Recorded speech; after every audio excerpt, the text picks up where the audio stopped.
Hay poetas que escriben para vivir y hay otros que escriben porque no pueden sobrevivir sin hacerlo. Alejandra Pizarnik pertenece a los segundos. Su vida fue una batalla entre la palabra y el silencio, entre el deseo de decir y la certeza de que toda palabra está rota. Este video explora esa herida, la soledad, la autodestrucción, la búsqueda del absoluto en una poeta que hizo del lenguaje su condena y sacrificio.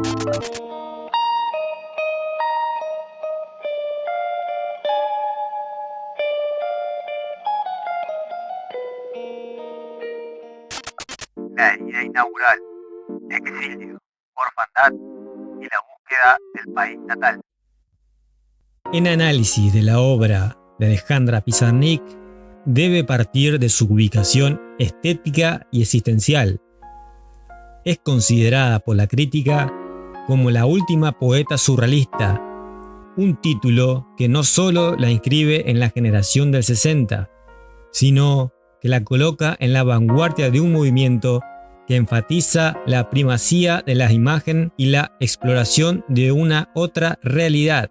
Este surrealismo, en Pizarnik, no es una mera convención formal, es una herramienta necesaria para una poeta que se percibe como exiliada fundamental, condenada a operar en un territorio de imágenes dislocadas. Su escritura es visual por naturaleza, tendiendo a la brevedad y a la condensación formal que la acercan al dibujo, más que a la expresión de la pintura o la escritura. La soledad en Pizarnik es ante todo un exilio estructural. Ella misma articuló esta carencia radical de pertenencia, un sentimiento que trasciende lo social y se incrusta en lo ontológico. Si la realidad que la rodea, incluso la de su propio origen, se siente irreal y difusa, se justifica plenamente que el surrealismo, con su instancia en la otra realidad, se convierta en la única metodología viable para su búsqueda ontológica de la presencia en un mundo dominado por la conciencia del ausente. Aunque el existencialismo no sea una etiqueta directa, su poética aborda los grandes emblemas de esta corriente: la orfandad, el vacío, la búsqueda de sentido y la errancia. Pizarnik vive atormentada por una poderosa sensación de orfandad, proyectando su itinerario en un mapa dibujado. Hacia mi lugar, el viento. Esta condición de ser El más extranjero sobre la tierra la obliga a hacer de la palabra su única morada, aunque sepa de antemano que ésta es imperfecta. La conciencia de la fatalidad se encuentra prefigurada incluso en los títulos de su obra, los trabajos y las noches, de una alusión directa a los trabajos y los días de Hesíodo, lo que implica una profunda asimilación del ciclo mítico de la degeneración humana. Pizarnik sustituye el día por la noche, simbolizando la inmersión en la oscuridad de su destino. La soledad en este contexto de premonición oscura es definida íntimamente como esta melodía rota de mis frases. Esta formación demuestra que su aislamiento no es meramente social, sino intrínsecamente ligado a la incapacidad comunicativa del lenguaje. La soledad se convierte en la acústica de su propia voz fragmentada, el ruido residual del fracaso. Arquitectura de la soledad mortal, el jardín y la jaula. En su desesperada búsqueda por un hogar, Pizarnik mitifica la infancia, concebiéndola como el país natal. Este país, sin embargo, es presentado como un lugar perdido e irrecuperable, al cual la poesía intenta regresar desesperadamente. El esfuerzo poético se orienta a revelar la inocencia perdida, a fin de recuperar la pureza de la mirada infantil. Dentro de su cartografía interior, el jardín es un símbolo recurrente en Árbol de Diana, representando el lugar de la cita, la revelación y el centro del mundo para la poeta. Se trata de un espacio adánico, donde la palabra, si pudiera ser pura, debería ser limpia y diáfana, con el poder de fundar la realidad. Sin embargo, este refugio ideal se corrompe desde dentro. A pesar de su carácter protector, el jardín da origen a la poética del temor. Este miedo no es causado por un otro o una amenaza externa, sino por una fuerza más íntima y destructiva. El miedo es aquí el ser mismo. Esta realización de la ineluctabilidad del terror interior anula toda posibilidad de refugio, estableciendo que la soledad no es una circunstancia, sino la condición ontológica de Pizarnik. Es esta irreversibilidad la que transforma su aislamiento en una soledad mortal. La parálisis existencial, consecuencia de que el miedo habite en el interior, se refleja en el simbolismo del confinamiento. Aunque el análisis de la jaula no es explícito en la crítica disponible, la imagen del pájaro petrificado ilustra perfectamente el estado de inmovilidad y frustración de la poeta. En Árbol de Diana se lee la imagen de un pájaro petrificado, en cuya garganta viva aún se encuentran las palabras preciosas. Esto sugiere que la voz, la capacidad creativa, persiste, pero que el cuerpo, el ser capaz de volar y trascender, simbolizado por el pájaro y las plumas, asociadas al miedo en sus diarios. La soledad, al no ofrecer escape, empuja a la poeta al extremo de la experiencia, un lugar de delirio. Se contrasta el jardín con el bosque. En el tiempo de la noche en el bosque, la poeta avanza, aterrorizada ante la inminencia de la muerte. La soledad, en este punto, se redefine como un antro lujurioso, un espacio interior denso que guarda el tesoro de los piratas enterrados en mi primera persona del singular.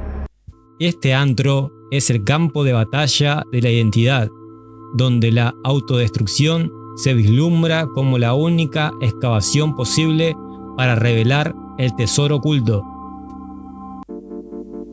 El laberinto de la palabra fallida, de la condensación al desgarramiento. La poética de Pizarnik es el testimonio de su lucha con el fracaso comunicativo. Su obra se caracteriza por una rigurosa construcción formal y de una condensación metafórica, un esfuerzo por concentrar lo inefable. Esta condensación es paradójica, pues su objetivo es decir el silencio, concentrando, de hecho, la condición necesaria del fracaso, inherente al lenguaje. Su proyecto poético es demostrar cómo es posible que lo indecible sea dicho desde el lenguaje. Para ello recurre a figuras retóricas extremas, como la doble negación, el oxímoron y el estilo fragmentario, intentando capturar aquello que se escapa de cada día. Sin embargo, la disolución de la forma es la disolución del ser. El intento de ir a los límites de la palabra resulta en una pérdida de identidad, colocando a la poeta en un paisaje errante y perpetuamente nuevo. La búsqueda de la presencia ante la conciencia del ausente se vuelve una empresa desesperada. Para lidiar con esta inadecuación lingüística, Pizarnik utiliza el desdoblamiento del yo, un mecanismo que le permite hablar, no con mi voz, sino con mis voces. Este desdoblamiento es, de hecho, un acto sacrificial destinado a alcanzar los márgenes de la palabra y por ende el silencio. Existe una lógica de fatalidad poética. La única forma de hacer hablar a las palabras es desde el sacrificio del yo. Este principio implica que la aniquilación literaria es un requisito para la verdad, pero incluso con el sacrificio, el lenguaje se muestra insuficiente. La búsqueda culmina en la pérdida de coherencia significativa y una angustia irreprimible. El proyecto poético se rompe y la poesía se convierte en pedazos a la deriva. sin la solidez de una tabla de salvación. La aspiración de Pizarnik de que la vida y la literatura converjan en un estado de su absoluto se cruza fatalmente con la idea del sacrificio. Esto prefigura la autodestrucción física como la única condición de posibilidad para que el lenguaje liberado del yo insatisfecho pueda alcanzar la pureza buscada. Si el sacrificio del yo es la vía para que las palabras hablen, la autodestrucción se impone como condición lógica del rigor poético. La transgresión calculada, el humor disonante y la performance Pizarnik. Es esencial desafiar la imagen canónica de Pizarnik como la poeta exclusivamente atormentada cuya biografía eclipsa el arte. La crítica de Silvia Molloy introduce un matiz fundamental al proponer que la figura pública de Pizarnik debe entenderse como una Performance calculada y pulida como cualquiera de su texto. Esta performance implicaba que la poeta reescribía y editaba constantemente su manera de estar en sociedad. Molloy insiste en renovar el humor de Pizarnik, no como un desarrollo tardío o un recurso desencantado, sino como un laboratorio alternativo donde constantemente se experimenta. este es el Humor disonante. Este enfoque es crucial, ya que permite ver a la autonomía intelectual de la poeta, utilizando el humor como un escudo o una máscara para manipular su propia imagen trágica, manteniendo el control artístico sobre su pathos. Para comprender esta dimensión transgresora, es necesario estudiar los textos que se suelen ver como inconsecuentes, aquellos que quedan fuera del canon Pizarnik previsible. Estos textos, por su carácter desestabilizador, transgresor y desquiciado, son parte constitutiva de su obra y figura. Su poética se inscribe en la necesidad de ir al extremo de la experiencia, como la señalará Rilke, enfrentando el peligro para que nazca la obra. Pizarnik acepta este riesgo en su trayectoria hacia la muerte origen. Su modo de extravío es la conciencia de la perturbación del ser, que debe ser insertada en su obra. El humor disonante, en el contexto de la disolución del ser, permite un último acto de autotransgresión controlada antes de su aniquilación total, una resistencia a ser definida únicamente por el sufrimiento. La autodestrucción como retorno absoluto. El silencio definitivo. La soledad, al intensificarse, dejó de ser un motor para convertirse en un destino.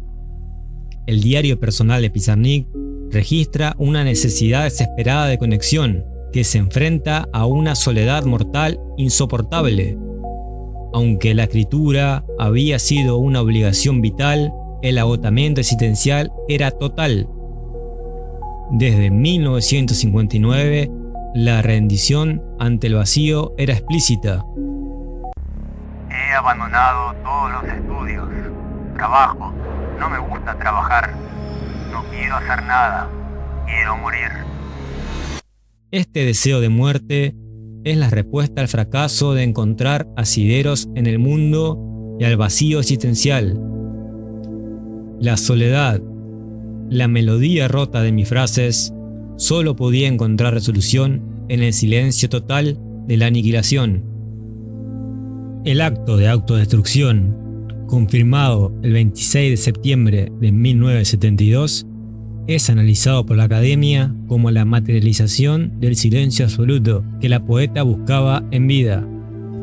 La muerte se interpreta como la zona donde nada tiene que ser dicho porque todo es. Si el lenguaje era una ausencia particular y la palabra era fallida, entonces el acto de no decir a través del fin corporal se establece como el único camino para ser. Su muerte es vista como el sacrificio final del yo que consigue, de manera irrevocable, unir vida y poesía. Pizarnik deseaba entrar en lugar de decir, ver en lugar de representar, reconocer el gesto primero de toda palabra donde vida y poesía no son más que la misma cosa. La autodestrucción es la renuncia última a la representación lingüística para acceder a la presencia inmediata y pura del ser.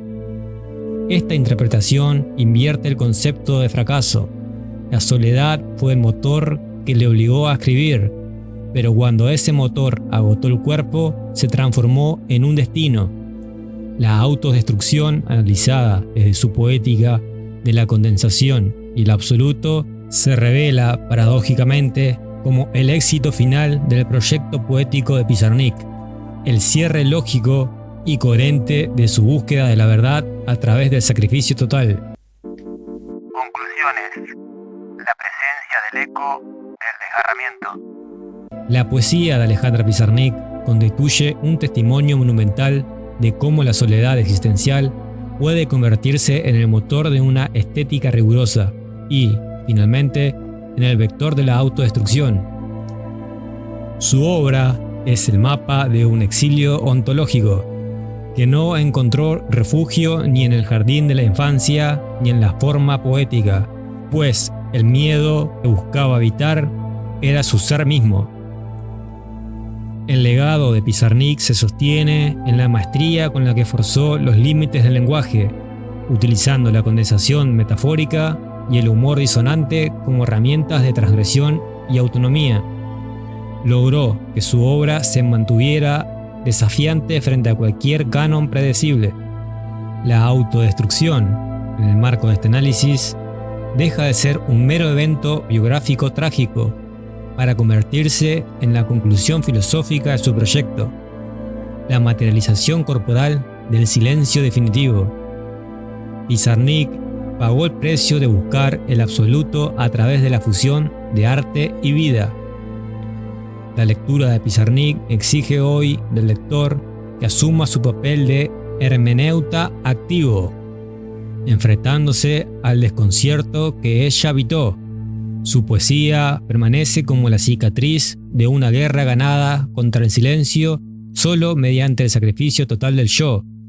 La gran pregunta que resuena en su eco es si esta autodestrucción fue el precio inexorable que pagó para forzar los límites del lenguaje y el ser hasta el absoluto, o si simplemente el lenguaje fallido no le dejó otra opción.